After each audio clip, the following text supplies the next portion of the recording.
नमस्कार दोस्तों, आप सभी का स्वागत है आज की इस नई वीडियो में। आप सभी को पता होगा कि 1 अक्टूबर को बिहार पुलिस का एग्ज़ाम हुआ है। 2 शिफ्टों में फर्स्ट सिटिंग और सेकंड सिटिंग में इनका एग्ज़ाम लिया गया था। तो मेरे पास जो है फर्स्ट सिटिंग और सेकंड सिटिंग के कुछ प्रश्न आए हैं, तो इनका आप लोगों के साथ हल किया जाएगा और आपको बताना होगा कि आपका स्कोर इसमें कितना रहा था और आपने कितना इसमें से आपका सही हुआ होगा। तो चलिए वीडियो को शुरू करते हैं, जिसमें पहला प्रश्न दिया गया था कि राष्ट्रीय महिला आयोग की स्थापना की गई थी। यानी कि ये जो प्रश्न हम पहले ऑप्शन में दिए हैं, यानी कि 1 नंबर में दिए हैं, लेकिन आपके जो बिहार पुलिस का एग्ज़ाम लिया गया था उसमें 1 नंबर का ये क्वेश्चन नहीं थे। तो यह प्रश्न पूछा गया था कि राष्ट्रीय महिला आयोग की स्थापना कब की गई थी। तो राष्ट्रीय महिला आयोग की जो स्थापना थी वो 13 जनवरी 1992 ईस्वी को की गई थी। बात करें इसके राष्ट्रीय महिला आयोग के बारे में, तो राष्ट्रीय महिला आयोग की जो प्रथम अध्यक्ष थी वो कौन थी, तो वो श्रीमती जानकी पटनायक। श्रीमती जानकी पटनायक राष्ट्रीय महिला आयोग की पहली महिला अध्यक्ष थी। और इससे रिलेटेड भी प्रश्न पूछे जा सकते हैं, और जो भी आयोग होंगे इनको भी आप अच्छी तरह से पढ़ लीजिएगा, क्योंकि संभावना है कि आयोग से एक ना प्रश्न जरूर पूछे जाएंगे। तो इनका राइट आंसर हो जाएगा डी, ऑप्शन नंबर। और बात करेंगे वर्तमान में, यानी कि राष्ट्रीय महिला आयोग का जो कार्यकाल होता है वह कितना होता है, तो उनका कार्यकाल 3 साल यानी कि 3 वर्ष का होती है। वर्तमान में राष्ट्रीय महिला आयोग का जो अध्यक्ष है वो रेखा शर्मा वर्तमान में राष्ट्रीय महिला आयोग के अध्यक्ष हो जाएंगे। नेक्स्ट प्रश्न पूछा गया कि इनमें से आलवार महिला संत है। तो इनमें से जो आलवार महिला संत थी, इनका राइट आंसर ये हो जाता आंडला। पूछा गया था आंडला, इसका राइट आंसर हो जाएगा। जो आंडला एक महिला अलवार संत थी। दक्षिण भारत के 12 अलवार संतों के अंडवाल एकमात्र महिला जो थे वह कौन थी, अलवार ही थी। नेक्स्ट प्रश्न पूछा गया था तीसरा में कि किस ओलंपिक खेल में मशाल रिले प्रक्रिया की शुरुआत हुई थी।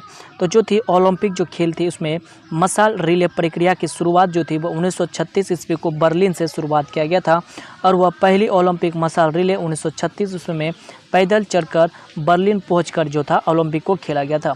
नेक्स्ट प्रश्न पूछा गया था, देखिए चौथा नंबर का प्रश्न है कि LIC ने नए ग्राहक एजेंटों एवं मध्यस्थों के लिए किस ऐप लॉन्च किया था। तो आनंद लॉन्च किया गया था। महामारी के दौरान अपनी बिक्री को बनाए रखने के लिए LIC ने अपने एजेंटों के लिए जो था वह कौन सा, तो ये अमिता निभा एजेंट न्यू बिजनेस एप्लीकेशन नाम का एक डिजिटल ऐप किया गया था, जिसका शॉर्ट फॉर्म आनंद है। तो इसका राइट आंसर ये हो जाता। अगला प्रश्न है 6 नंबर का कि 2023-24 में 2 साल के लिए 7.5% नर वाली महिलाओं के लिए योजना शुरू गई थी। इस योजना का नाम क्या था, तो इसका राइट आंसर हो जाता महिला सम्मान बचत प्रमाण।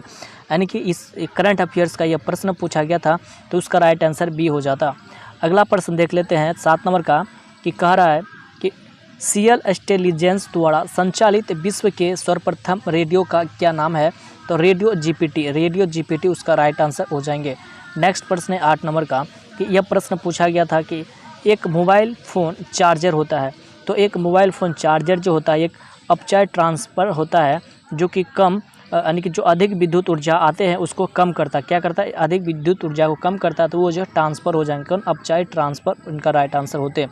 नेक्स्ट प्रश्न 9 नंबर का है, वह तापमान जिस पर कोई ठोस वस्तु वायुमंडलीय दाब पर पिघलकर किसी ठोस वस्तु का गलनायक इसका संकेत करता है, तो वह सामान्य गलनायक का संकेत करता है। इसका राइट आंसर डी होता सामान्य गलनायक। नेक्स्ट प्रश्न आया है 10 नंबर का कि किसके भक्तिपरक गीतों का संकलन अभंग नाम से परिचित है। तो संत तुकाराम का जो था वह गीतों का संकलन जो है उन्हें अभंग नाम से प्रसिद्ध किया गया था।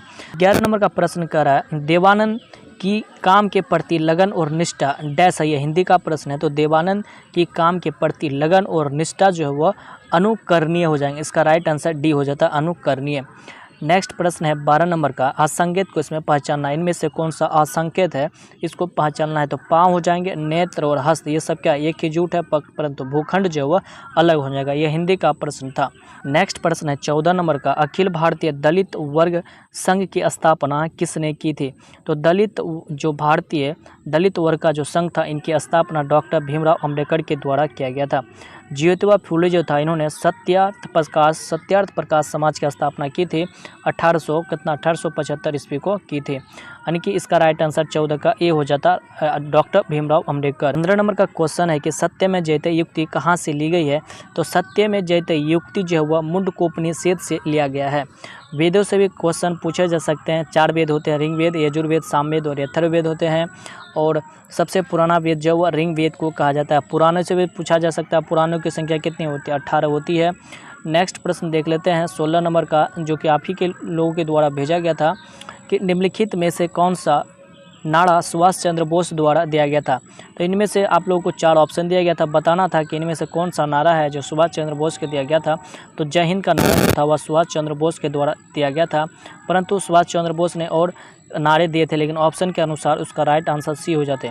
तो इनके द्वारा और जो था जय हिंद का नारा तो दिया ही गया था, परंतु उन्होंने तुम मुझे खून दो मैं तुम्हें आज़ादी दूंगा, यह भी नारा जो था डॉक्टर सुभाष चंद्र बोस के द्वारा ही दिया गया था। अगला प्रश्न है 17 नंबर का, निम्नलिखित प्रश्नों में दिए गए विकल्पों में से संबंधित करें, यानी कि इनमें से बताना था। यानी कि ये जो बोला जाए तो ये आपको जीके या रीजनिंग दोनों में से आपको ये प्रश्न आ सकता था कि पार्लियामेंट जो है वो ग्रेट ब्रिटेन में संसद को क्या कहा जाता है? पार्लियामेंट कहा जाता है। तो कांग्रेस जो है वह किस संसद का नाम है? तो कांग्रेस जो यूएस में संसद को कांग्रेस के नाम से जाना जाता है। तो इसका राइट आंसर ये हो जाता। नेक्स्ट प्रश्न 18 नंबर का कह रहा है कि खेलों में उत्कृष्टता के लिए कौन सा पुरस्कार दिया जाता है। तो खेलों में अगर उत्कृष्टता के लिए अर्जुन पुरस्कार दिया जाता है, यानी कि पुरस्कार से भी एक प्रश्न पूछा गया है।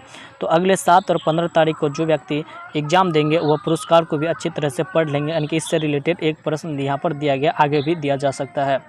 नेक्स्ट प्रश्न है 19 नंबर का, जो सब कुछ जानता है। यह हिंदी का क्वेश्चन है, हिंदी के व्याकरण से, कि जो सब कुछ जानता है उनके लिए एक शब्द क्या होगा? तो स्वर्गीय, यानी कि अनेक शब्द के लिए एक शब्द, जो सब कुछ जानता है उन्हें स्वर्गीय कहा जाता है। यह जो था 20 नंबर का प्रश्न है कि समार्थी शब्द का चयन करें। तो नियति दिया गया है, तो नियति का समार्थी शब्द क्या होगा? तो भाग्य होगा, यानी कि इसका राइट आंसर डी हो जाएंगे 20 नंबर का। अगला प्रश्न यहाँ पर दिया गया था, रावत भाटा परमाणु संयंत्र निम्नलिखित में से किस राज्य में स्थित है। आप लोग को एक परमाणु संयंत्र से भी एक क्वेश्चन पूछा गया था कि रावत भाटा जो परमाणु संयंत्र है वो किस राज्य में स्थित है। तो वो राजस्थान में स्थित है। इसका राइट आंसर ए हो जाता। दोस्तों, अगर वीडियो अच्छा लग रहा है तो वीडियो को एक लाइक और हमारे इस चैनल को सब्सक्राइब जरूर कीजिएगा। इसी तरह की वीडियो आप लोगों के लिए लाता रहूँगा। और इसके साथ आप लोग का जो प्रैक्टिस सेट चल रहा है, नेक्स्ट जल्द ही पार्ट यानी कि जो प्रैक्टिस सेट 3 है वो जल्दी आने वाला है। तो चलिए नेक्स्ट प्रश्न देख लेते हैं 22 नंबर का, कि राष्ट्रीय महिला आयोग की स्थापना कब की गई थी। तो ये प्रश्न आप लोग को पहले बता देते कि राष्ट्रीय महिला आयोग की स्थापना जो था 1992 ईस्वी को, यानी कि 13 जनवरी 1992 ईस्वी को राष्ट्रीय महिला आयोग की स्थापना की गई थी। और उसके जो पहले अध्यक्ष थे वो कौन थे? तो उसके जानकी पटनायक जो थे उनके पहले अध्यक्ष है। वर्तमान में रेखा शर्मा जो है राष्ट्रीय महिला आयोग के अध्यक्ष हो जाएंगे, रेखा शर्मा। तो यह सारे मेरे पास जो थे कुल 22 प्रश्न आए थे। तो आप लोग के पास और भी अगर प्रश्न है तो आप हमें कमेंट करके ज़रूर भेजिएगा। हमारे इस वीडियो में कमेंट कीजिएगा, आपका भी प्रश्न को अच्छी तरह से देखा जाएगा। तो दोस्तों, आप लोग को तो यह पता होगा ही कि बिहार पुलिस का जो फर्स्ट सिटिंग और सेकेंड सिटिंग का जो एग्ज़ाम हुआ है, इनका जो प्रश्न पत्र है वो लीक हो चुका था, जिसके लिए इनको रद्द करने का बात चल रहा है। परंतु जो विद्यार्थी के पास यह प्रश्न पत्र नहीं गया था, इनके लिए जो था इनके लिए जो था इनका उत्तर जानना बहुत ही ज़रूरी था, ताकि इनका कट ऑफ जो था वह पता चल सके। तो जल्दी मिलते हैं किसी नेक्स्ट वीडियो में। आज के लिए इतना ही।